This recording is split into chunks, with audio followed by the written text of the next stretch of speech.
two-man wrestling podcast. We're here, episode It is. 13, 14? Bro, I've lost count now. Have you not I think realised in 13. the descriptions I've literally just put this week. I don't put the episode no more.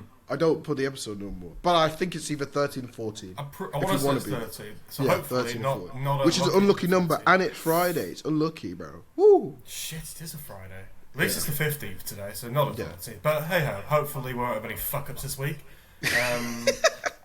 Not saying that we always do, just saying because it's the 13th. You never know, do you? Yeah, you never know, to be fair. You do never know. You never know. You never know.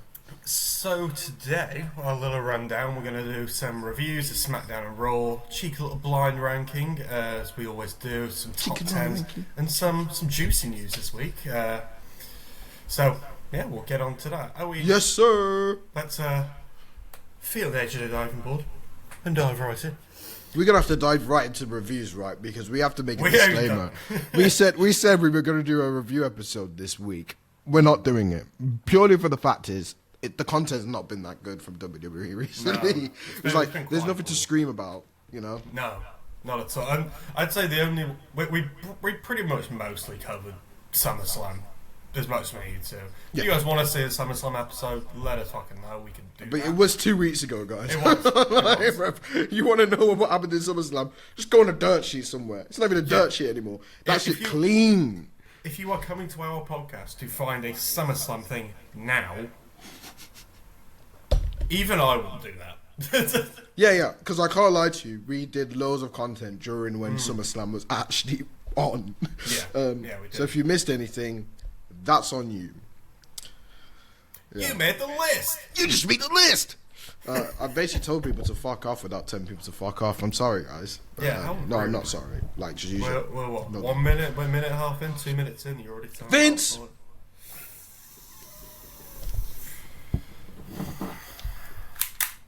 Yeah. The timing's so Bro, good. it's there. It's The there. timing was so good. I That's a warning. I genuinely might... I accidentally pulled the trigger. You also only pulled the trigger. I'm happy it's not loaded. They might have to be at some point. It might be. It might be. But anyway, come on. Let's Anyway. get into the review. Let's get into the Let's episode. do some bro. reviews. So, we picked the most recent Raw and SmackDown as they're the most relevant, and also the other ones have been quite Yeah. shit. So we started off with John Cena making his, I believe, his first appearance after SummerSlam, since dropping the title to Cody Rhodes, and he was talking, you know, playing more into his face side again now, Yeah. and Logan Paul comes out, doesn't he? He does. Logan Paul comes out, has a little promo with Cena, and Not that's bad, all. actually. Yeah, It really wasn't so- a bad promo by him. No, it wasn't a bad promo. It was a bad promo, but we got a surprise. I got a match announced, and it's gonna be Cena. Fuck Cena. Oh, Cena. Alright. It's gonna be Cena versus Logan Paul at Clash in Paris. See, I'm not mad about that. No, I'm not mad about that. Surprising because obviously Brock returned and we thought we'd see a Brock Cena match, and it was rumored that we would see a Brock Cena match at Clash in Paris, but we're not. No, we're going to see apparently Logan Paul. That is that's being rumored heavily that it's going to be a crown jewel match. Unfortunately, to be fair, but Saudi crowds are good as we approved. Yeah, on Saudi that crowds are good as we'd seen the United Champions. But They've I know improved. because I know Brock's he's as of like yesterday he's been announced for SmackDown the 12th of September and the 19th of September, I believe. Yeah, 2 week spell for him. He's doing. That's good for him, isn't it? It's good for him. Yeah, It's fucking rare, so it's good for him. Yeah, as I say, at least we've got 2 shows announced. Yeah, at least we've got 2 shows we're going to see. That was my Brock. main worry when he came back. I was like, we're going to see him like once every 4 months, aren't we? Yeah. That was a good little promo, little segment to set that match up for Clash in Paris. I'm not against it because I don't mind Cena kind of No. pushing a guy that's starting off. And Logan Got some deserves notoriety to him. push. He's got some notoriety to him. He's well known social media wise. Don't see why not.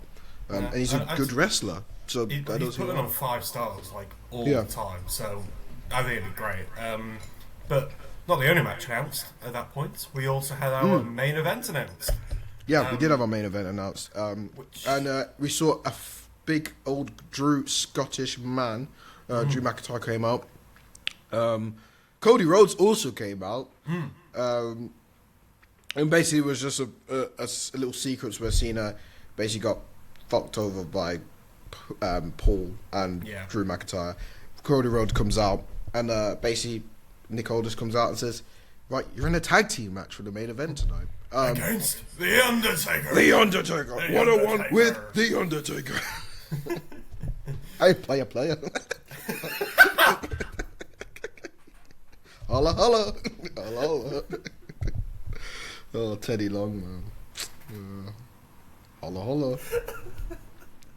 Yeah, so tag team match announced for the main event of that evening. Player, holla, holla. It's not racist, I did it. No, it's just funny. So Why has my camera gone like that now? What's going on? There we go. Why am I so wide now you are like literally what Ghost. Fuck, man. Literally Boo from Mario, bro. Anyway, yeah, Boo. So yeah, that was it. And yeah, kind of expected. Yeah, but a good main event because I swear that the main event that night was meant to be Naomi versus. Wasn't Io Sky, was it? For the Women's World Championship? It would be Io Sky. It was going to be, yes. Yeah. Although Io's a Raw wrestler, but hey. Yeah, we're not getting into that. We're not getting into that. But obviously, Naomi has been pulled off TV at the moment. Which we'll explain later. We will explain later. But I think this is what's been replaced. That was replacing. No, it wasn't. That's what Don't get mad, bro. It's alright. Don't get mad. That was for Raw, and right. Well, anyway, you can fuck off, bro. Calm down. It's fine. Don't worry. Tag team matches. Woo! Tag team matches. Woo! Woo! Yes. Yeah. Motor City Machine Guns took on the MFTs, and today, or that Friday, performing for the MFTs was JC Mateo, Jeff Cobb, and Tabatonga Hikuleo. MFT. That's my family tree. If you know about them, do you know about me? Sorry, my head's gone like crazy. Family tree. I think the winners of this were rather predictable, because I didn't think they were going to have Talatonga losing at any point soon, because I think if WWE, because let's be real, will come strong. Well, yes, but also genuinely name me a big man in WWE at the moment. That is like good. No, name a big man.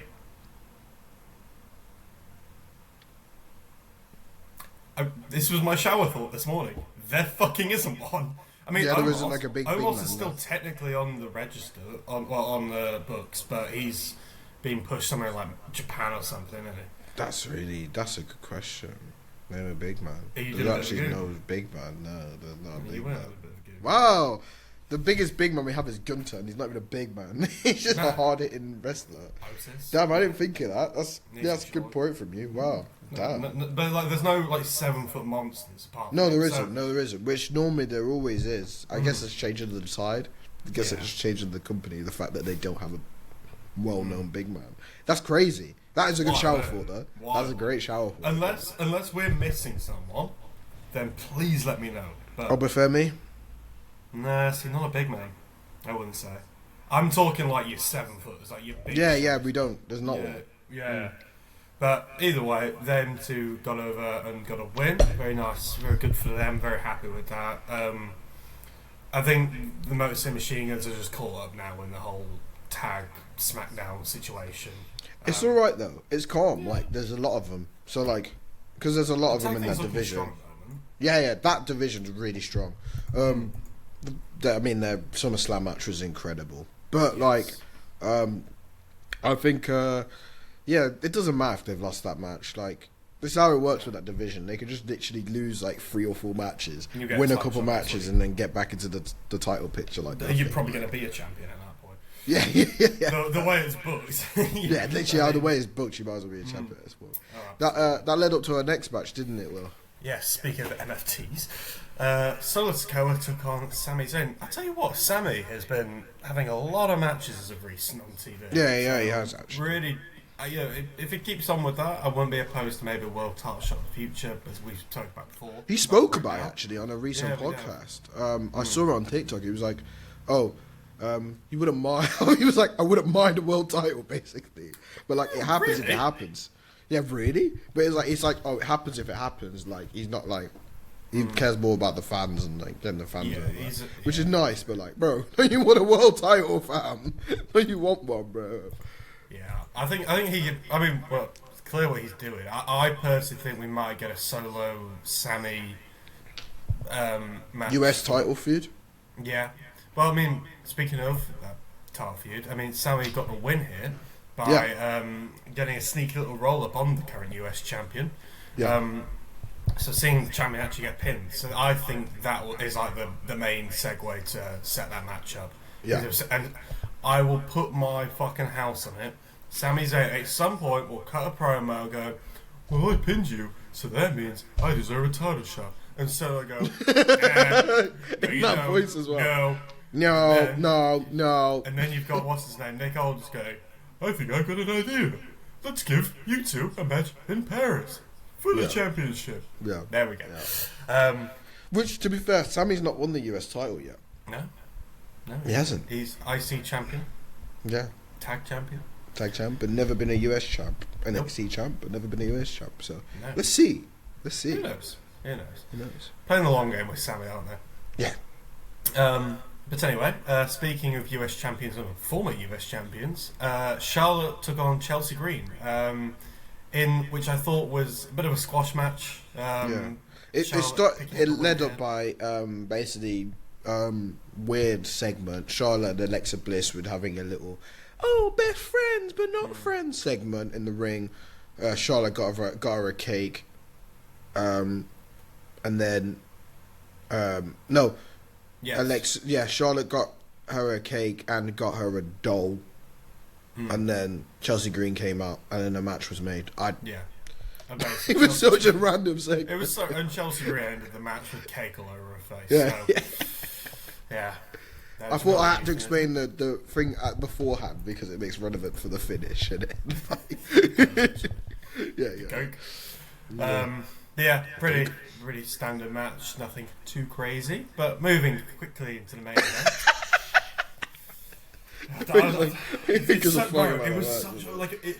I'm all for the humour of it all, but it's such a Vince booking that match. Yeah. Anyway, cake in your face. And Oh, make girls fucking have cake in their face and then go off and not make them proper serious wrestlers.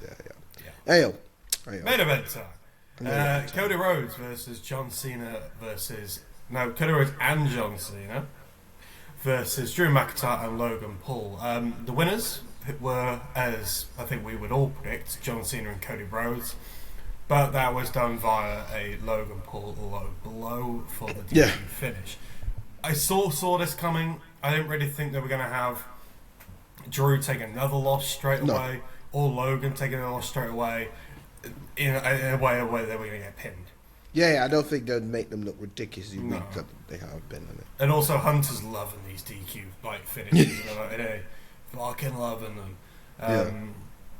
But, I mean, I'd say the most surprising bit of that, which genuinely, it's been a while since I've gone, ooh, was the Claymore through the table. Yeah, the Claymore through the announce table. Which I also have never seen it, by the way. I've never seen when someone's on the lower bit of the announce table and someone goes through the lower bit of the announce table. Right. Normally everyone goes on top. Holy shit, that looked dangerous, It looked dangerous. It did. I don't know how they even, I mean, ever since I've watched the reel now, every single spot I'm looking at, how do you do that without getting hurt? And it's like, I'm looking at that. No, they get hurt. There's no way. There's no way he's getting hurt. Yeah, he's getting hurt. Of course he is. Yeah. What would you rate SmackDown there as a whole? 7. You're not enjoying them at the moment, are you? No. It's a struggle to enjoy the SmackDown and the Raws because nothing's really happening. Nothing's really happening. There's matches, there's certain matches, but I think because the high of SummerSlam, very good. It just, the level has been meant to keep up and it hasn't as much. It's slowly gone down. So it's I'm not buzzing to watch a SmackDown or buzzing to watch a Raw. I'm sorry, guys. I run a podcast, but it's true. Like, there's nothing that's outrageously exciting for you to watch it, but we still have to watch it because, you know, we do a podcast for it. Otherwise, what's the fucking point of doing a podcast? But yeah, it's not ridiculously enjoyable at the moment. It's just a 7. I always have that low period. I feel like there was a low period of WWE where it passes SummerSlam, and then like it just fades a little bit afterwards. It's like WrestleMania though, in that sense. Like, as soon as WrestleMania's finished, like I'm always gassed to watch that. I'll always watch the Raw after Mania because that's always a massive show. Maybe the SmackDown after Mania, and then that's about it for about 3 weeks until we get, or like 2 or 3 weeks, until we get something new. Because it's just, I mean, I understand that they've got to start somewhere and building the stories, but I don't know, like in these times where it's all a bit grey, it's all a bit meh, maybe just throw in like a big stipulation match, something. Throw in like a ladder match. Throw in like a random steel cage match on or shit like that. Yeah, because that's what they used to do back in the day. But this is the thing, I think, because the summer's so good in terms of Money in the Bank, SummerSlam, like because it's so good that when it gets to August, it just has to fade. Has to fade a little bit. But it will pick back up coming normal. No, I say it's a big far away from now, but some Survivor Series it picks up back again a little bit. Yeah, and then you've got that dark period between Survivor Series and Royal Rumble. Yeah. But then you're sort of back to it. It's not really that bad because it's a month, but it's basically a month of setting up Royal Rumble contestants and putting them in matches, basically. Yeah. So yeah, we'll see. Not knocking it, but yeah, it's not been the craziest run of 7. Yeah, I think it genuinely would have been a 6.5 if it wasn't for the Claymore at the end. Yeah. Yeah, yeah, probably. The fact that a move can single-handedly bring it up. At least we're not lying to the product. At least we're not lying to everyone. No, it wouldn't be anything if you didn't have critics. Yeah, 100%, 100 million percent. But Raw, should I do Raw? Go on, you do Raw. So we had then the Raw, and it started off actually with CM Punk, and CM Punk was in the ring, just doing cutting a little promo on basically how he's got screwed. Yeah, never done that before. You bald fraud! Dwayne, you bald fraud! But then, surprisingly, LA Knight came out. Yeah. LA Knight came out. Came out after. What was he? Just randomly came out. Yeah, and, he was basically he was getting pissed off because the week before, which is one we didn't cover, LA Knight had a world title shot against Seth Rollins, and he did that night. Yeah, and Punk came in and basically just ruined his moment. Yeah, so basically, LA Knight was trying to say, "I've got no problem with you. Just stay the fuck out of my way." Yeah.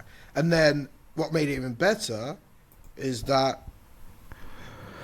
Are they called the Revolution? They're called the Revolution now. The Vision. The Vision. They're called the Vision, right? And the Vision come out.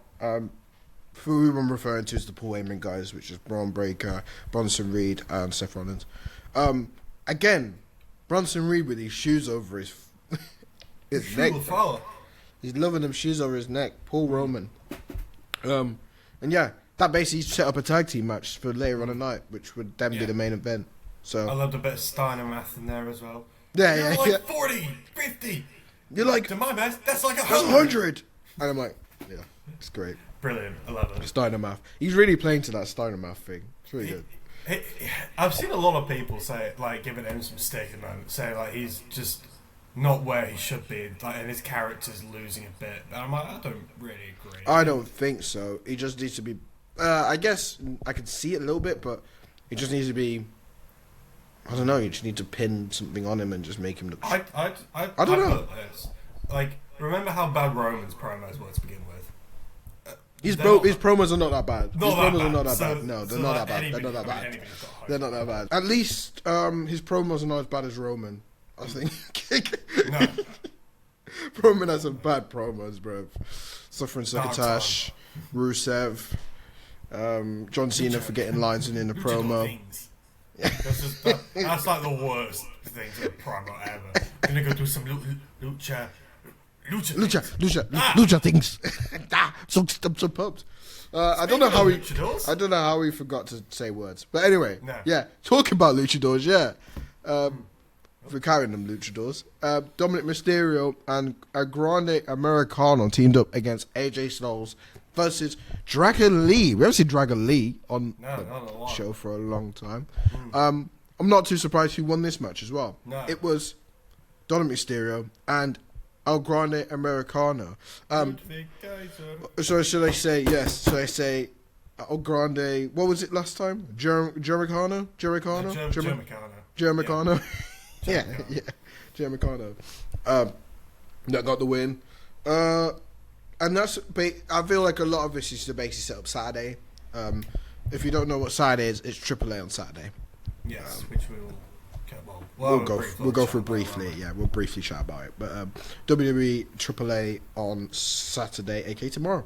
I thought it was a great match. I will say I was really, really impressed with Dom in this match. Like I'd say he carried this match for everybody, and that mask, man, I can't lie, I fucking love that mask.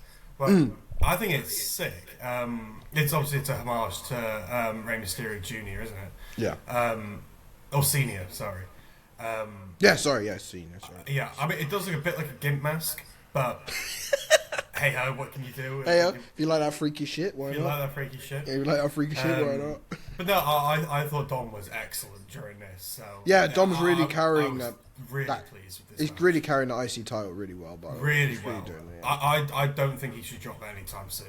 No, because he is like, I know a lot of people when they get a title, they'll get the title, and then they'll hover, dip, and get back, and then they'll start doing this. But Dom is just he's doing well with it. He's skyrocketing with it.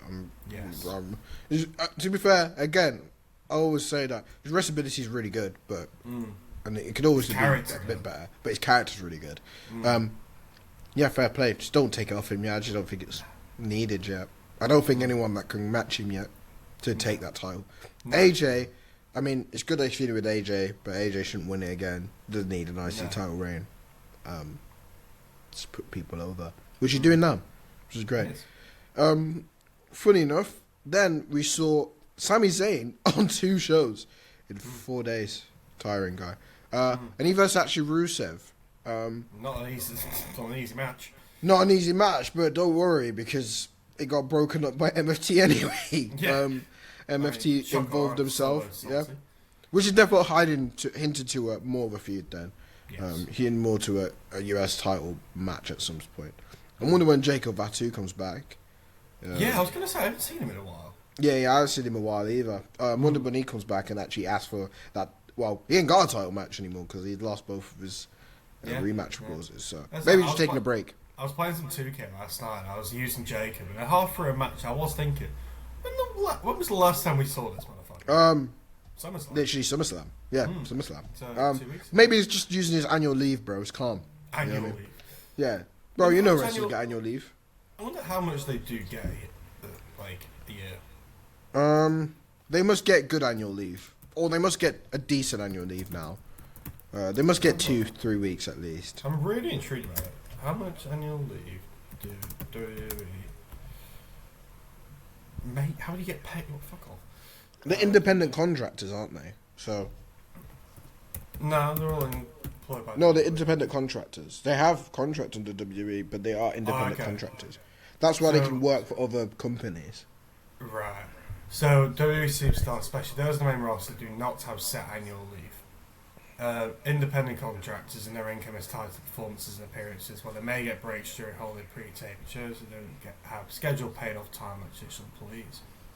So basically, you get told when you can have some time off. Yes, which basically, I guess they make the money. They make enough money to go and just book a random holiday, don't they? Yeah, they do make enough money. They make enough money to be like, all right, cool, annual leave. Cool. Then guys, you want to go on holiday for 2 weeks? Like you can. Yeah. 100%. So yeah, you know what, sir? I found out something. So big up a YouTube channel, Maven Hoffman.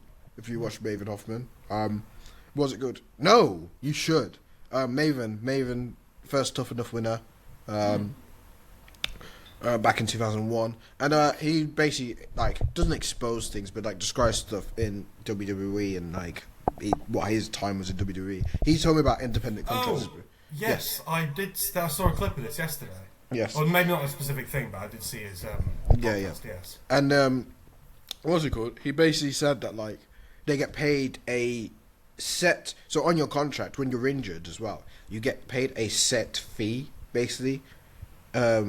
For whilst you're injured, so your set fee could be $50,000, and to be fair to you, $50,000 while you're injured, not the worst thing in the world.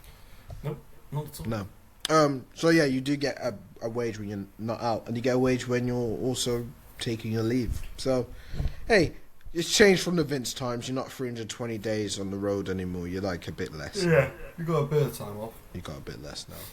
Anyway, the next match, not the next match, it's still in the same sequence. Sheamus comes out and attacks Rusev all over the arena. And I think that's definitely setting up a Clash of Paris match. 100 million %, that's setting up a Clash of Paris. I want to see a last man standing match between them. Yeah. Go hard. Yeah. I love that. I want to see a bit of blood as well, man. They see a little Crimson. Want a Crimson Mask. Bit of the old Crimson Colour. Crimson Mask. But they won't do it unless it's the main event for some reason, I feel like. But they don't really do that often anyway. But I want to see something. I want to see some gore. I do like the use of blood in terms of WWE compared to AEW. I feel AEW is very over the top in how much it's on every it can be show. pretty gory when it comes to certain stuff. But I think leaving it for good points throughout the year and certain matches and certain situations is much better than just putting it, because it means a bit more when you do it less often. Yeah, I get it. Anyway, the next match, you were saying. The next match, and then the next match was a Women's Intercontinental Championship match. This got previewed beforehand, but it was Becky Lynch against someone that we've not seen on TV again for a long time. You see her all over Instagram, but she's always on Instagram. But it was Maxine Dupree. Sadly, again, no surprise who won that match. It was Becky Lynch. I was rooting for Max. I mean, I have just a thing. I really want Maxine Dupree to do well. Yeah. I don't know what it is, but I think she's sick. But obviously, I knew she was never winning this. Yeah, she was never winning, man. But no. Yeah. Hey, very quick squash match, that one. Very quick squash match. Again, giving more things to Becky versus Bayley, maybe, at some point. Quite possibly. Maybe. Yeah. But yeah, we'll see. I just skipped a match. I was going to say. Yeah, I just skipped a match. It was Roxanne Perez with Raquel Rodriguez versus Io Sky. This wasn't the original match. This wasn't the original match. We got it right. Yeah, we got it. This was the original match. And Roxanne picked up the win. Yeah. Woohoo! I have a thing. I've said this weeks before, but Roxanne can be very sloppy in the ring sometimes. Yeah.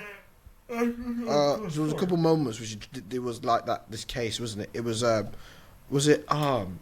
might be tripping, but she tried to moonsault off the rope, and it didn't land as well. I might be tripping, but yeah, man, she's 23. I guess you're gonna make mistakes in it. Yeah. But she got the win in that match. Judgment Day. I'd say. Judgment Day still looking strong. I guess Io Sky. Yeah, definitely. Because since SummerSlam now, Io has dropped the title and now lost. So still not lost to Rhea though. No, not Rhea. Wait. Not Rhea. Still not lost to Rhea. No. As she's made that note backstage, a little segment. But then we get on to our final match of Raw, and it was the main event. It was CM Punk and LA Knight versus Bron Breakker and Bronson Reed, the Vision. I was not surprised at the finish of this match. No, always going to be the finish of this match was going to be the case. Basically, win by DQ for CM Punk and LA Knight because of a Seth Rollins involvement. Great. Usual stuff that I managed to see. Shenanigans. Yeah, normal shenanigans. And obviously, whilst all the shenanigans happened, Raw GM Adam Pearce walked out saying that Rollins is a master manipulator and a liar. I mean, he's not wrong, is he? Not wrong. No. He's our Seth Rollins is like mixture of Edge and Shawn Michaels. Absolutely, of course. Sorry, can't say the word, but ultimate opportunist. That's it. He's took over that mantra basically. Pierce also said that he sees all of his opportunities, and Pierce also said that Rollins earned an opportunity to defend his world title in Clash in Paris, but not in any way in a fatal 4-way, which that was very surprising. Happy about that. Yeah, didn't see that coming. And he's going to be in the fatal 4-way against Jey Uso, LA Knight, and CM Punk. Obviously, Punk wasn't happy. Punk wouldn't be happy. Why would you be happy if you just lost a title and now you want to verse for the title again, but you have to verse in a fatal 4-way? Yeah.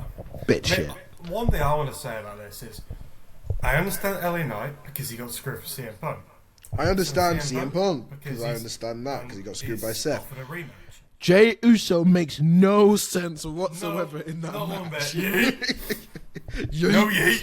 No yeet. That makes no sense whatsoever. I don't get it, but it's a fatal 4-way. It makes it a fatal 4. I don't care. I'm happy. I guess it gives it something to make the pay-per-view a bit more spicy, but like it does nothing spicy. But it does nothing. It does nothing for me. But it's official. And it will be a match that's happening at Clash of Paris. Fatal 4-way for the world title. Indeed. But yeah, that was Raw. Why do you rate Raw? Bit better than SmackDown. It's not going over 7.5. 7.5. Yeah. We should start calling this podcast the 7.5 podcast. 7.5. Because that's all we rate shit. Yeah, that's what we're rating. But I think we got through that really quickly. Really efficiently, actually. 15 minutes for both. So more time for games. More time for games. But first, we're going to do a discussion topic. We're going to talk about certain wrestlers. We're going to get his things up, actually. So if you want to introduce what's going to... Yeah, no problem. What do you want to talk about? What we want to talk about? I want to talk about, and I think it's very valid, and especially, we don't know when the time we would have to talk about it, but I think after... his recent events, I think it's worth talking about. So obviously, this is CM Punk. Fuck me, I keep messing up with stuff today. It is Cena's farewell tour. This is his retirement tour, and obviously he's won the 17th championship now. He's the most crowned world champion of all time in WWE history. He's had great feuds so far. Appeared in pretty much every pay-per-view. Or PLE, sorry, apart from some Saturday night main events. Yeah. My question to you is, what is left for Cena in this farewell tour? Oh, we could just talk about it. What's left in this farewell tour? I know, so, if I'm correct in saying he's got 8 dates left. So roughly around 2 a month. From what I've seen rumoured, and what Cena mentioned this on the Jimmy Fallon show 2 nights ago, that he doesn't care who his last match is going to be. He said, I trust WWE to make that right choice, and he won't. Which fair play to him. Fair play. I think it's going to be Braun Breaker, personally, and he's slated to finish at Saturday night's main event at the moment. Which makes sense. I'm not a bit of a stojo. I'm not against it as long as this match has no ads in it. If I see a single fucking ad during that match, I'm going to lose my shit. I'm sorry, I will. You can't have an ad during Cena's final match. No, they will do it. They will do it. They don't care. They will do it. It's the WWE. I think it's fitting that it finishes Saturday Night Main Event. I don't care when he said that he's leaving in December. I was like, well, he's not going to make it to Mania, so I don't care. Like, maybe Royal Rumble, but that's in January. So yeah, and he's still got. I reckon he's got the feud with Logan. There's one. He'll have a feud with Brock. He'll have a last match with, let's call it Braun Breaker to be easy. So then you've got what? You've got Survivor Series in there, and you've also got Over the Limit in there. And that's what, 5 or 6, give or take. So I don't really know how it's going to work too much. Maybe he doesn't do one of those PLEs. Maybe. But my question to you is, I got a question. Do you think this has been an unsatisfying farewell tour? Do you think it could be better? No. Why? Maybe, okay. Yes, in the sense of if The Rock was more involved. But in terms of what they've done, like, I put this to people. Would you really want to see a year of face Cena just winning everything? No. Because that is it all... feels like 2011 again. That's all it would be. Feels like 2011 again. I think having the heel 2012 in there really changed, spice things up and gave you storylines. Because I think if you didn't have a heel turn, his entire farewell tour would have been pretty fucking predictable. Yeah, it felt like 2010-11 Cena again. Yeah. Oh yeah, Super Cena. Yeah. And everyone knows that Super Cena, he's going to eventually get over at some point with something. 100%. So yeah, I would also agree that I think it could have, all aspects of this could have been better. I think his heel run could have been a bit better. I think it makes sense. It got better when obviously it's now done and he's like everything's been explained. Once he did, I think it was that promo where he was basically explaining why he's done, why he's doing, and against Punk, the builder. It made sense why the heel run was good. But I just think I don't know, a couple of things were just missed. Attire, I rate that he was wearing all black at some point. Yeah. The black. I love like the emotional roller coaster of it, but I think when you involve The Rock in it at the start, and then he's got to be there to finish, bro. He's got to be there to finish, bro. You'd like to, but then maybe do we get a Rock match at Survivor Series? Maybe. Rock one last time. Maybe. I mean, haven't they done two WrestleMania matches? They're still waiting. They were done 3. What was it? What? 28? 27. 28. No, not 27. Which one was 27 again? 27 was Miz, Cena. Yeah. But Rock was host. I think this would be a good way to finish it. Just get them to do the third final match and that's it. Have they done it 3? I swear they've done it 3. No, I think they've done it twice. I don't think they've done it 3 times. Google. I'm pretty sure they've only done it. No, sorry, 28 and then 29. Yeah, so I think they could finish it again at Survivor Series and just have the trilogy, have the feud end. Yeah, just I don't know. It's been alright. It's been alright heel run. It could have been better in parts. The farewell tour, in terms of the matches he's wrestled, the people he's wrestled, has been good. Phenomenal. I think they've been really good. I think he's faced different people for different reasons at the different times that was justified for versing them.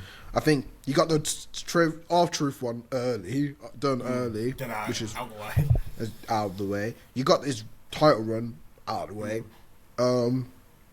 So now it's just a bit more of a free-for-all. You kind of just do whatever. Is there any dream matches you'd like to see before he goes? Well, the Brock one, obviously. That's one. That's a given, though. If it's not Rock, it's Brock. For me at Survivor Series. If it's not Rock, it's Brock at Survivor Series. Yeah. Brock. If not that, a Rollins match. Dream match. But that's not really a dream match. I'd love to see Cena AJ one more time. Yeah, I could see Cena AJ as well one more time. I think it'd be good. Roll it back to 2016. 2017. So yeah. I know a lot of people have been mentioning obviously Bron Breakker for the last one. It's like a passing the torch. I'm like, I don't think that's the right torch to be passing. Really? I think the Bron Breakker torch needs to be passed on Roman. Yeah, actually no. Yeah. So it's like I don't know who Cena really goes up against. Like, okay, if you could pick his last match. But then again, do you need him to put over anything? Do you make it Rock versus Cena for the last match? Because no one needs to be put over there. The Rock is going to continue into the wrestling business for a few more years, I reckon. Does one of them just take the L on it? Can't make Cena take his L on his last match. I mean, you can. You can. I think Cena will want to do it himself. I think he would want to do it. I think he would want to put someone over. Yeah. Because that's the person he is. No, I think Braun should definitely be safe for Roman. I think if whoever it is, whoever it is, you should go over for. Let them go over.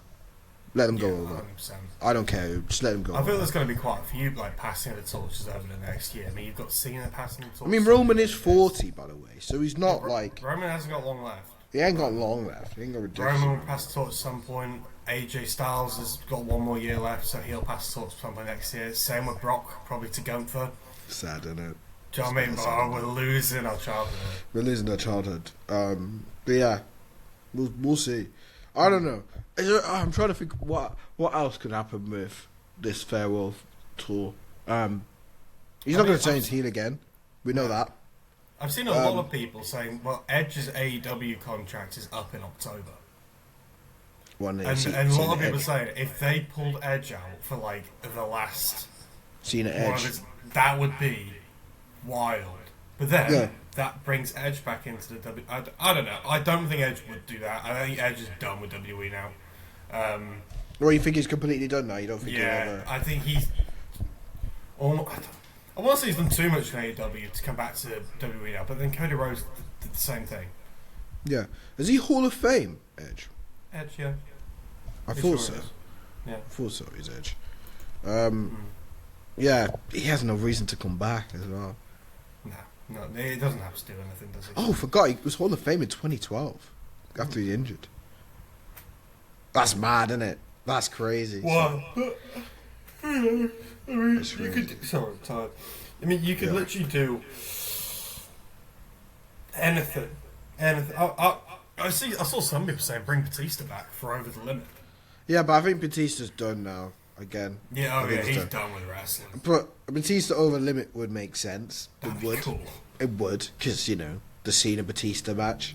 But that's not till next year, so it's not going to happen again.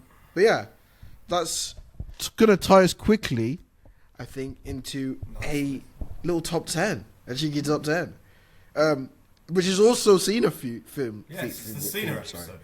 Yeah, it's a Cena episode today. And what is our top 10? Go on, Will. Today's top 10 is John Cena's top feuds, or greatest feuds, however you want to say it. We'll do, do you want to do one each? We'll do like one each. We'll do what we regularly do. We'll do one each. I think we start with... Do we start with honorable mentions? Yes. Well, you can. No. I ain't got any. Oh, you ain't got any? Fair enough. No. So on my honourable mentions, there was Cody Rhodes, Kevin Owens, Bray Wyatt, Big Show, and Batista. Wow. Okay. Two of those are on my list. Yeah, I've not put Batista on the list. Didn't think that's... I thought the feuds were stronger. Fair enough. Well, do you want me to jump in with it first this time? Yeah, go for it. Let's make a little change. Yeah, you go first. So my number 10 is Kevin Owens. Okay, fair enough. Okay, 2015. Reason because, I mean, well, one, the other 9 are better. That I'd picked above them. But the reason it's gone 10 was because this is what introduced Kevin. This is that feud is the reason we have Kevin Owens today. Yeah, I get it. Yeah, that's my number 10. Short I and get sweet. that. That is valid. Made everyone know about Kevin Owens from NXT. It was a good way to introduce him. Same way that he also got introduced by that wrestler. Yes, actually it was. I could say another wrestler that kind of got a bit more, although he was already world champ by that point, made him a bit more established because we kind of a person we wanted to see in WWE for ages and then came in and had this feud with this person. It is a face against another face of a company. It's AJ Styles as my number 10. Made sense. Again, face of TNA, face of WWE. Literally for pretty much the entire period of being a child. If I didn't put him on the list, it would have felt wrong, to be honest. Yeah. No, I feel that. And their feud was really good. Really, really good. In 2016-17. And yeah, it's valid. Wow. Great way to introduce AJ Styles to WWE. Go on. Because my number 9 is AJ Styles. Yeah. Nice. So, I won't go over that, but what's your number 9? My number 9 is actually a person that put Cena a bit more established on the map, made him solidify as a WWE champion back in the day in his first run. It's JBL. I've actually put JBL at 9. My 8 is JBL. JBL is at number 9. Yeah, again, really made Cena a bigger star in the early 2000s or mid 2000s, and helped him. They had a couple hard hitting matches, and obviously won the title from him at WrestleMania 21, or was it earlier than that? What? I don't know. I think it was WrestleMania 21. I think it was. WrestleMania 20 is when he got the US title. WrestleMania 21, I think, is when he got the WWE title. I think, anyway. Don't recall me. But, yeah, number 9 is JBL, which we know what your number 8 is. Yes, my 8 is JBL. What's your number 7? Or 8? My number 7. Well, my number 8 first. My number 8 is Triple H. Interesting. See, didn't even make my list. Yeah, Triple H. They had good feuds. I always felt like with their feuds, did it fully overlap or does it fully team concrete? But they've actually versed in a few matches. I also think that another thing is because they were two big stars, they got put on the opposite roster a lot. Or if they were on Raw together, because Cena was normally on Raw, they'd be like in different pictures. So they wouldn't be in the world title picture together. But they still had memorable matches against each other. So, yeah, that's why I put him in 8. I couldn't put him any higher. I don't think it's justified if I put him any higher. Yeah. To be honest with you. He didn't make my list because I was like, there's just so many better feuds. He said, I don't know they had good feuds, but as your reasoning, as you said then, like, the fact that they were on opposite brands for a long time, it was really difficult to have that. Which is actually why my number 7 is where he is. Batista. Yeah, fair enough, yeah. Because they were... Essentially, they were the Messi and Ronaldos, or like coming into the WWE at the same time. Yeah, both they were world there, champions, really young, and everyone was like, "Make them fight, make them fight." But they were all for years on different brands, so it just never came about. SmackDown and Raw, literally SmackDown and Raw for ages. Yeah. Oh yeah, 100%. But what this is. The reason it's probably this high is probably a bit of nostalgia. Like, when after the elimination... Over the limit as well. Over the limit, yeah. One of my favourite matches of all time. The over the limit match, the Extreme Rules match, the match after Elimination Chamber when Vince came out and said, yeah, well done, but you've got to face this man. Awesome feud. Yeah, that's my number 7. Batista. Yeah. Who is your number 7, buddy? My number 7, actually versed him in a WrestleMania match. WrestleMania 23. It is Shawn Michaels. Also didn't make my list. Oh, really? Wow. They had a good feud. They were tag team champions together. Gave Michaels back in the title picture for a brief moment in time. Again, WrestleMania match was really good. It's WrestleMania 23. So yeah, good feud for him. Not outstanding, but definitely a good feud that's worth talking about. So yeah, number 7 for me. Who is your number 7? My number 6. Oh, number 6 is Umaga. Ooh, yeah, I mean, good. What a match! They used to tear the roof down when they had matches together. Yeah, that's really good. Yeah. Unbelievable feud between them. Like I'm not going to explain it in a sense. It's one of those, if you know, you know. Yeah, I rate that. Yeah, I'm sorry, I'm a bit sad I've not put him on my honorable mentions at least. Wow. Yeah. I think though that Cena carried that feud. He carried that feud. Yeah, I mean, but Umaga was different. He was, I'd say, he was like a Jacob Fatu of our. Yeah. Umaga was really good, underrated, I think. Rest in peace. Rest in peace. It's sad because he passed away not too long in his WWE run afterwards. But yeah, beat Rikishi, man. He was also in WWE for ages. He was. Sorry, not Rikishi. Umaga. Sorry. Yeah, he was in WWE for ages. Obviously, he was in the 2-minute warning. Damn. But yeah, rest in peace. My number 6. Yes. The person that introduced John Cena with ruthless aggression. It is You Suck. It is And funny enough, Sarah similar chant with now when he was heel as well. It's Kurt Angle, Peak Angle. I'm not gonna call him Perk Angle. I respect. Peak Angle. I don't talk about Kurt Angle enough. I should. Kurt Angle is also one of my favorite wrestlers of all time. Yes. Kurt Angle, wrestling masterclass, wrestling machine. Kurt Angle. I did prefer him in TNA. He was a monster in TNA, but he was also its end part of WWE was yeah. He had like 7-8 belts, New Japan belts, TNA belts.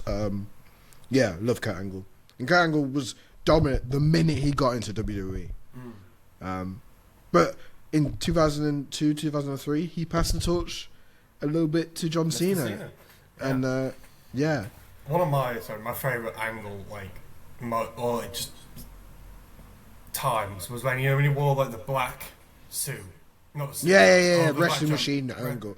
Wrestling machine Angle. And had big gold round him as well. Yeah. Wrestling machine Kurt Angle was class.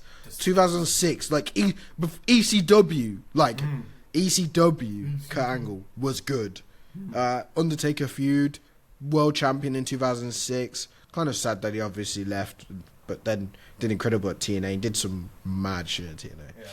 But yeah, that's my number 6. What's your number 5? My number 5 is Edge. Funny enough, my number 5 is also Edge. Nice. Do we? We can talk on both of it. It speaks for itself, really. Yeah. I mean, what a feud these. Great feud. Had cross lines with obviously Lita being there, which is even better. A lot of very shady comments. A lot of shady comments. Yeah, a lot of shady. A lot of which you could ask: were they on script? Were they not? Yeah. Kind of just roll with it, type promos. No one will forget their match, their TLC match. Yes. That's really good. Making Edge go through all them tables. Good feud. Really good feud. Had a good run. Obviously, you can't forget how that feud actually started with Edge being the ultimate opportunist and cashing the Money in the Bank for the first time at New Year's Revolution. Good feud. Lengthy feud. Multiple times the feud happened as well. Yeah. So it happened with the WWE title on Raw, and then also on Raw when he won the world title. As well. Yeah. WrestleMania 25, with Big Show pushing to the match as well. I don't know why. I always had a weird thing of when John Cena had the world title, big gold. It didn't feel right, did it? Yeah, it didn't feel right. It didn't look right. No, it didn't look right. I've always thought this. Yeah, like certain wrestlers suited big gold, certain wrestlers suited WWE Championship. So I can't lie. Like, Batista being big gold makes sense. Batista being WWE Champion, bit weird. Yeah, no, I know what you mean. I think actually Triple H being WWE Champion makes sense. Him being World Champion looks a bit weird. Even though Reign of Terror World Champion was the best known for him being World Champion. WWE Champion Edge is weird, but World Heavyweight Champion Edge is not weird. Yes. You know what I mean? Completely agree. Yeah. Like there's certain wrestlers like that. I think Randy Orton's the only person that I can't decide which one looks better. It's like The Rock, World Heavyweight Champion. Looks weird. Great. No, I think it looks great. It looks weird. It looks weird to me. WWF Champion makes sense. Oh yes, yeah, WF. Obviously, but him holding World Champion look weird. I don't know. Anyway. Number 4. Well, what's your number? Well, my number 4. My number 4. Yeah, what your number 4? I've gone with Brock Lesnar. I've actually gone with The Rock. Ah, okay. I've gone with The Rock. Yeah. I mean, Brock. I thought Brock was. I mean, the birth of Suplex City. They're just some. It helped Brock more than it helped John. Yeah, 100%. I mean, their feud in 2012. Yes, Extreme Rules. That was also Brock's return. Yes. So yeah, I mean that was just a classic. Oh, it's really good. It's funny you say that because my number 3 was Brock. Oh, fair enough. And we got to get lucky for you. My number 3 was The Rock. Timing, class. Yeah, very good. So for both I've explained Brock. You explain Brock. Yeah. The Rock just WrestleMania matches. feuds. Still technically could be ongoing Promos. right now, their feud. Yeah. I think two people that define their eras carried carrying the company for a little bit when certain players were out. Where, Rock was like, when Stone Cold and Triple H was out, it was The Rock. When Cena was literally covering him, she, whoever they are, in the company. So, yeah, had two great matches at WrestleMania, and yeah, big stars outside WWE as well in the movie scene now. Two probably the biggest wrestlers, apart from maybe Hulk Hogan, two biggest wrestlers that have gone on screen in Hollywood and been successful with it now. Yeah. From the world. So much similarities with both of them. So justify being fourth. Fruity Pebbles. Yeah. Fruit Pebbles. Fruit Pebbles. You can't see me. You can't see me.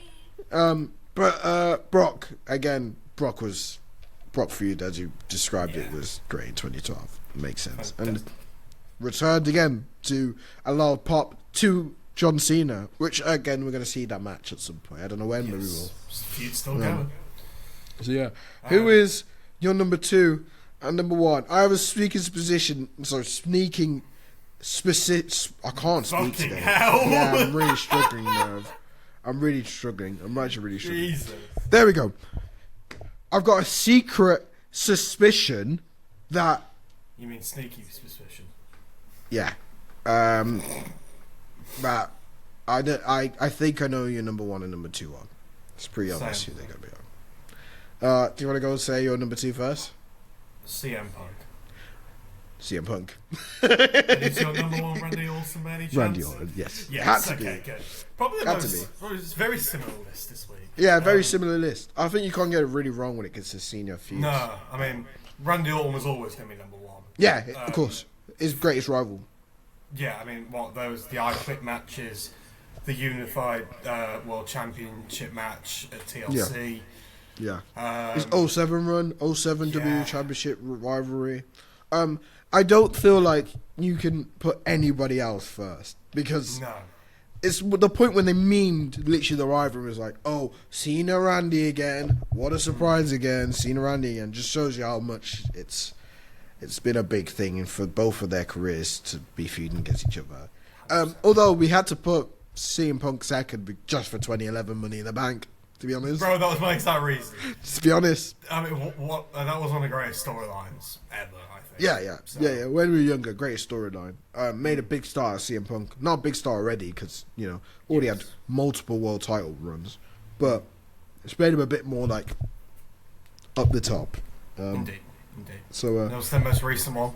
Pretty damn good as well. Yeah, pretty good, damn good. And again, we also recent Randy Cena. And Randy Cena pretty much was his first feud when he got back. It was actually, yes. Yeah. So justified list, I think. Yes. Very good list. And I'm very proud of that. Apart from me stumbling on my words and can't speak today. Yeah, it's really good. Well, lucky you're the editor of this, so you don't. I can't edit that out, though. I can't edit that out. Nope, you gotta live with it. I can't edit that out. Would you to do this a blind ranking? I would, and I'll be typing. So, I would. Oh, some scratchy your titties.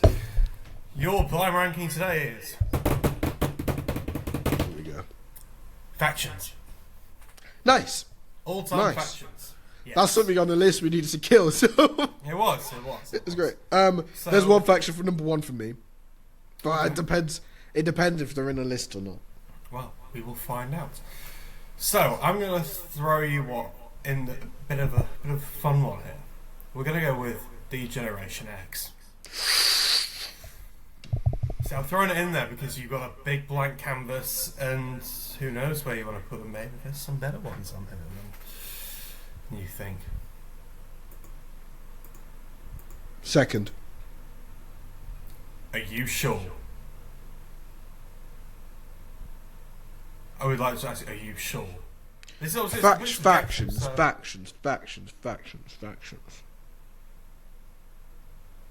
Third, sorry. Third. Okay. You got it. Okay.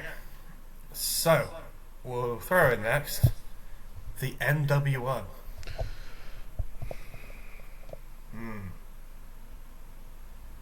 Either second or first.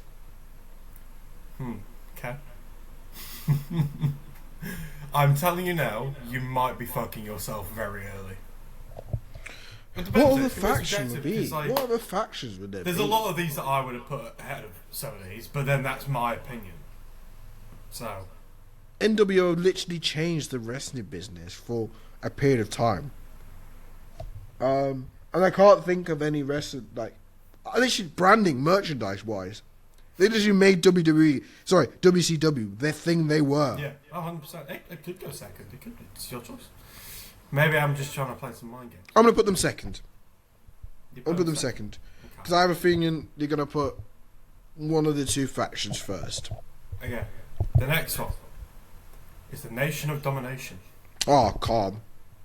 Bro, that can go go like ninth. I don't give a fuck about Nation Domination. Sorry, Rock. Sorry, Farouk. Sorry, Sexy Chocolate. Sexy Chocolate. Sorry, Godfather. But no. Right. Next, we are going to have the New Day. I wouldn't say a faction. No, they are a faction. Yeah, they are a faction. They are a faction. And arguably the greatest tag team of all time. Yes, but there's three of them. Champions in there. Couple world champions in there.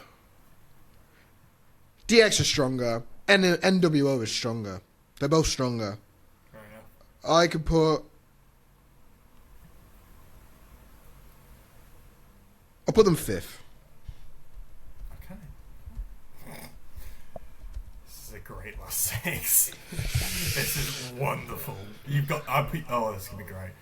Okay, the next one, the Shield.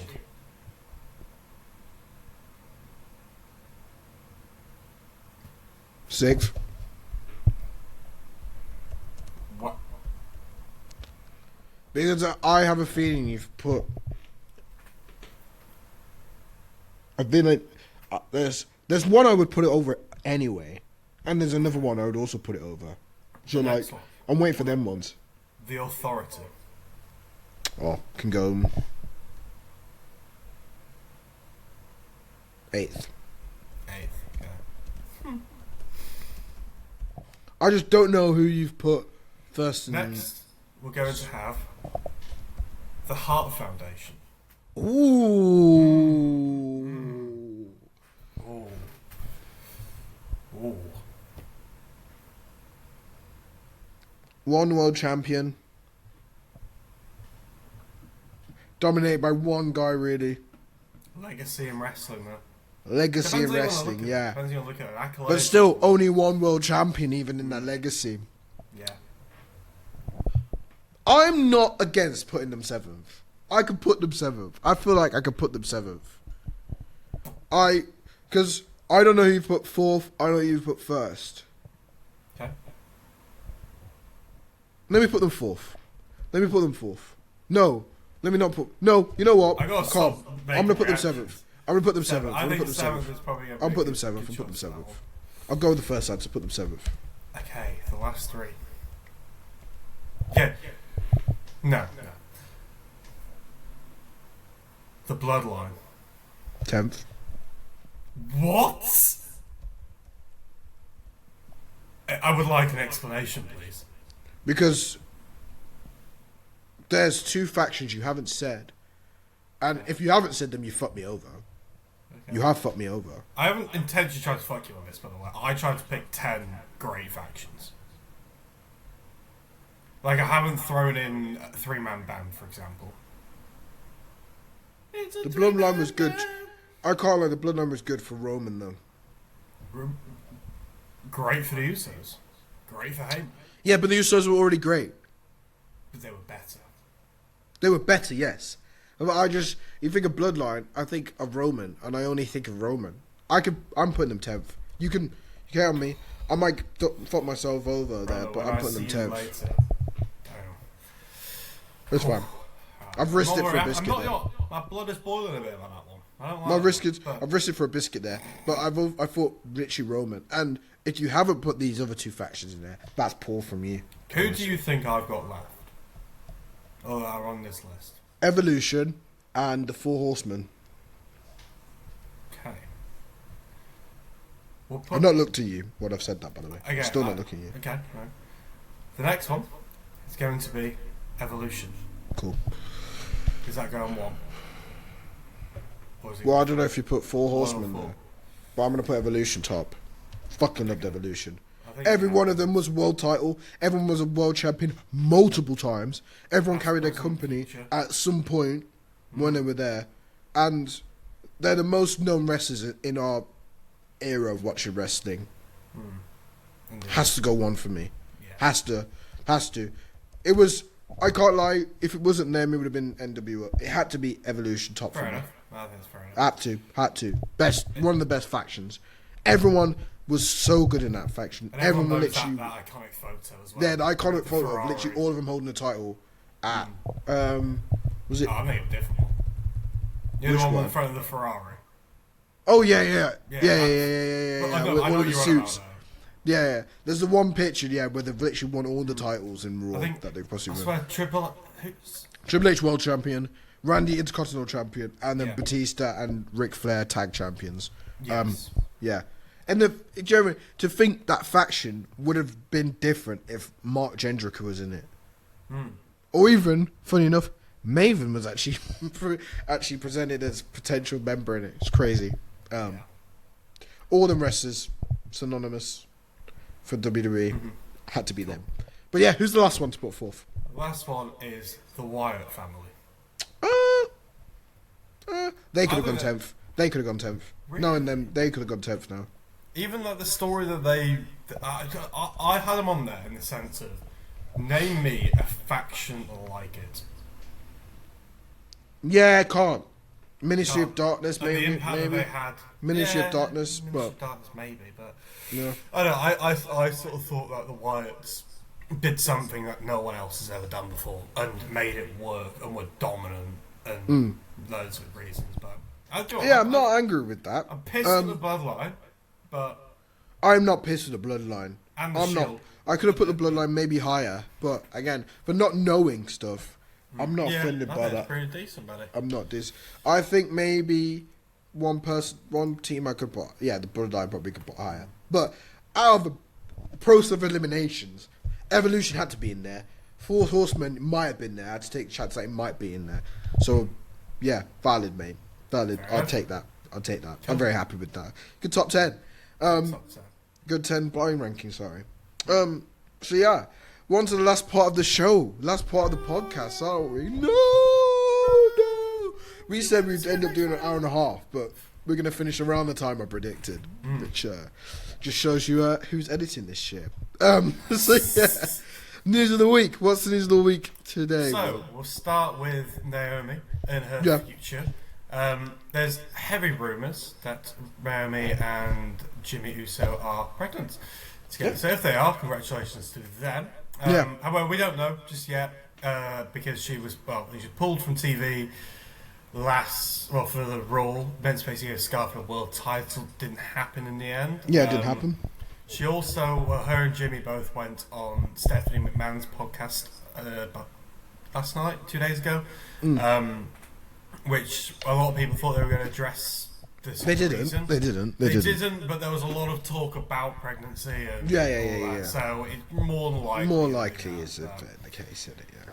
I don't know. Like they're going to have to strip the belt from her at some point, which is so peak and so good for her because obviously she comes back. Once she comes back, she'll be like, "I've never lost a title. That title's mine." Which instant. You can push them to main event. And it's not a bad reason as well for dropping it. Like no. It's not like you're. Great. I mean, apart from being injured, like you've been pregnant, you get a baby, so it's not really. Bad as maybe she comes, maybe she doesn't. Obviously, Alexa and Becky have both done it. But hopefully, all good blessings go to her. Triple A. Triple A this Saturday. Will you be watching? I'll watch a bit of it, actually. I think I want to watch the Dom Mysterio, El Grande Americano Fatal 4-Way match. I think that's do you reckon we see Dom as a double champ? I would love to see it. The pop was big when he was out, when he came. I think it might happen. I have a suspicion it might happen. Gives a bit more pedigree to the AAA brand on WWE partnership. I think it might happen. 2-belt Dom. 2-belt Dom. And holding the main title from another promotion as well. And I think he would carry it well. He also would make it known as well in WWE that he has that AAA title. He should be working that much, though. I don't see a reason why Dom can't not do both at the same time. Yeah, he can do. He's still young as well. Like, he still can do. He's still 28. Not even in his prime yet. So, yeah, all for it, I think. Yeah. He will carry the belt around in Raw as well when he's got it. It's on YouTube. It's on YouTube. I have a sneaky suspicion. Yeah, I have a sneaky suspicion that it will be on that. Yeah. Yeah. I'm not going to do research. No, you don't need to do it now, bro. But I think it will be actually on YouTube. But yeah, I'm excited for that. We'll see. We'll see what the... We're going to see Los Garza as well. Yes, I believe they're defending their titles. Yeah. So yeah, interesting. We're going to... Speaking of pay-per-views, though. Speaking about pay-per-views, go on, yeah. Talk about PLEs. Over the Limit. Has not been officially announced, but it was on WWE's website as of last night, and it was taken down about 3 minutes after it was posted. Man, people move quick, man. They move quick, bro. They move quick. But Over the Limit's back. Yes! Yeah. That's a buzzing for personal you. favourite of mine. Buzzing for you. Yeah. Submission-style matches, which I can't be against. I quit matches, maybe. Who knows? I quit matches. So yeah, I'm very happy for that, and will be interesting to see what will be announced for that. And you've put this last one, which you're gonna have to explain because I don't know what the fuck you're on about. Oh, it's absolutely fine. So there's rumors are surrounding a possible return for John Moxley, Dean Ambrose, because, and again, it's a rumor, so it might not be true, but because his contract's rumored to be expiring. And also rumoured that WWE have signed a major AEW star. Who's that? So it could be John Moxley. It could also be Edge. So I know earlier you said that there's rumours that an AEW star contracts expire and it might be coming. It might be both of them. It might be one of them. Sorry, not both of them. One of them. But there's rumour that it come back. I really doubt that John Moxley's going to come back. I think John Moxley's been... You reckon?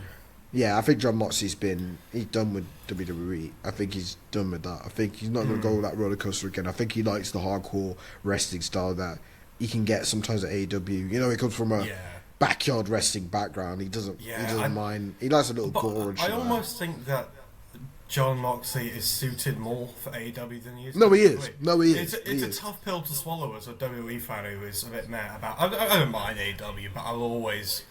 talk better about WWE, but there's just some places where people are better. Like Kenny Omega, John Moxley would never fucking work in WWE. No, never.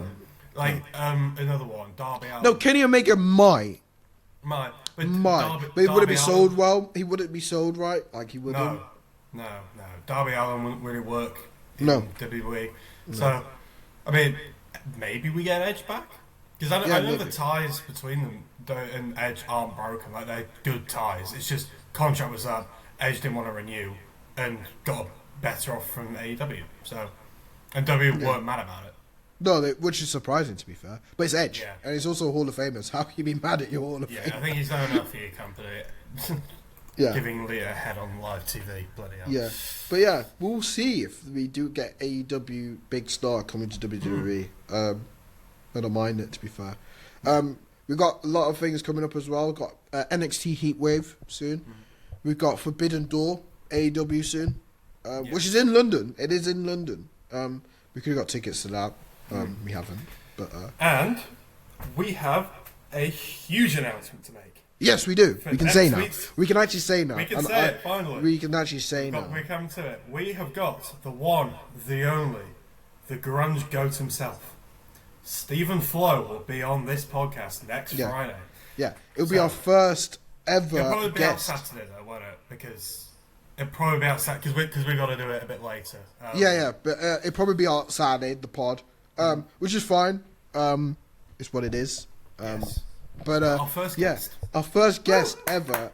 It's only took us like 2 months, 3 months. But I can't lie, we wanted to get the podcast kickstarted. Yes. We wanted to, let our name out there before we got some guests. But yeah, we have a guest now. Yes.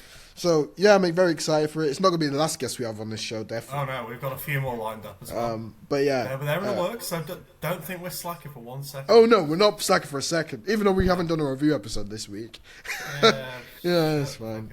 As we explained, but we have been cooking this one up for a little bit, and we wanted to make sure it was the right one, right person, and for various reasons. We'll explain why he's the right person on next week's pod. I'm very excited to give some questions to an actual professional wrestler. Yes, it'd be ace. And he's really just good. come off the back of a show in New Jersey, which looks awesome.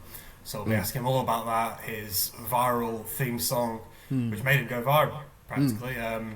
Also, apart from his unbelievable wrestling technique, of course. But no, you will find out all about him, a bit more to do with his wrestling journey, and what his plans for the future are, and the stuff you want to hear, really. Stuff you want to hear. First guest on the Two Man Wrestling Podcast. Woo! And it won't be the Here. last. And Yeah, it won't don't be miss the it. last. No. I'm very excited miss for it. it. But on that note, I think we should end it on a good note. I think we should end that there on a good note. Yes. We've had a good pod today. Again, it's gone longer than I probably thought we would. Well, I I thought we'd think go we're anyway. shocked to them with. But it's got exactly the timing it has. So yeah, fantastic stuff. And Yes. I hope you enjoy SmackDown tonight. Me and Will preview will be. will be out. We'll actually be watching it together. We will, potentially. yes. But yeah, potentially we'll actually be watching it together Yes. tonight. Because I'm gonna go see the little bugger right now. Woo! Yeah. But thank you very much for watching, guys. Really appreciate it. Cool. Yes. Thank you for the support on TikTok too. Yes. been really good. Major support on TikTok at the moment. Major support loving TikTok. Loving it. So close to 100 followers. So come on, 11 more people. We can do it. 10 We more. can get 10 more. We can get to 100. But yeah, lovely stuff. Yeah, fantastic stuff. And that's end of the pod. Bye. Bye. Yeah.